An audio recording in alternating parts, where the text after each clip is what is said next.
त्रिपुरा के पहाड़ी आंचल में दो सुंदर बहनें रहती थीं। पिता के स्नेह दुलार में पुत्रियां पली बढ़ी। अचाई पुरोहित की आमदनी बहुत कम थी। वह जो खेती स्थान बदल कर की जाने वाली खेती के द्वारा आजीविका कमाता था, उसकी पुत्री भी पिता की परेशानी समझती थी। अतः वह अपने पिता से अनुचित मांग नहीं करती थी।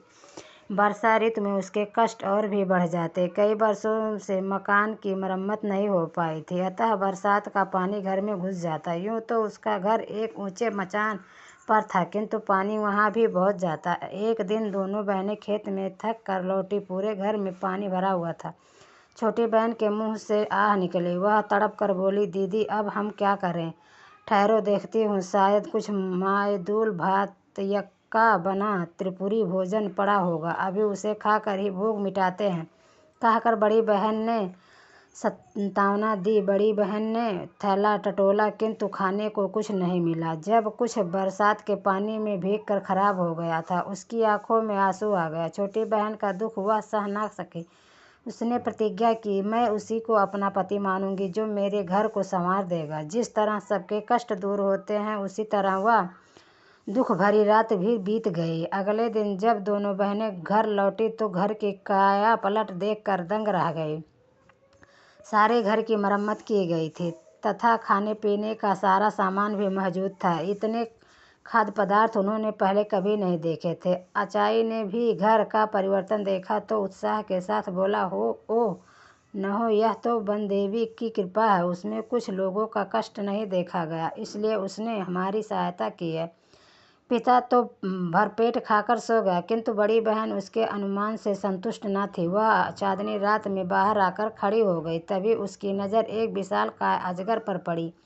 वह अजगर उसके घर से निकल कर जा रहा था। बड़ी बहन ने उसी क्षण निर्णय ले लिया कि वह अजगर को ही अपना पति मानेगी। उसे पूरा विश्वास था कि उसके घर की दशा संवारने में अजगर का ही हाथ है। छोटी बहन के लाख समझाने पर भी वह अकेले खाना खाने नहीं बैठी।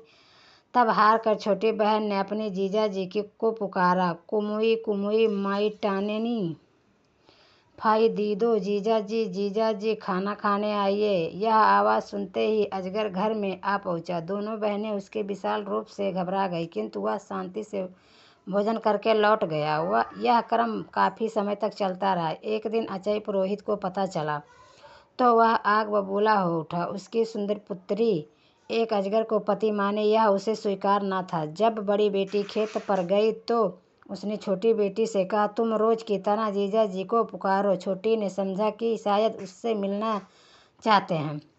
उसने फिर हाँक लगाई, कुमुई कुमुई माईटननी, फाई दीदो। अजगर ज्यों ही मचान के पास पहुंचा, आड़ में छिपे अचाई पुरोहित ने तेज हथियार से उसके टुकड़े टुकड़े कर दिए।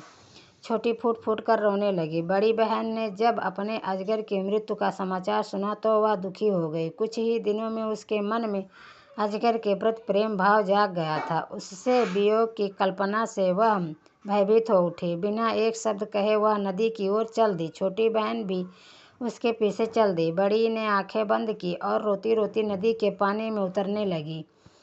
बेचारी छोटी उसे पुकारते रही, मत जाओ दीदी, मत जाओ दीदी। बड़ी बहन ज्यों ही नदी में उतरी तो सीधे एक राजभवन में पहुंच गई। जल के नीचे इतना सुंदर महल देखकर वह दंग रह गई। प्रवेश द्वार पर उसका अजगर पति स्वागत के लिए खड़ा था। उसके बाद वह वहीं सुखपूर्वक रहने लगी।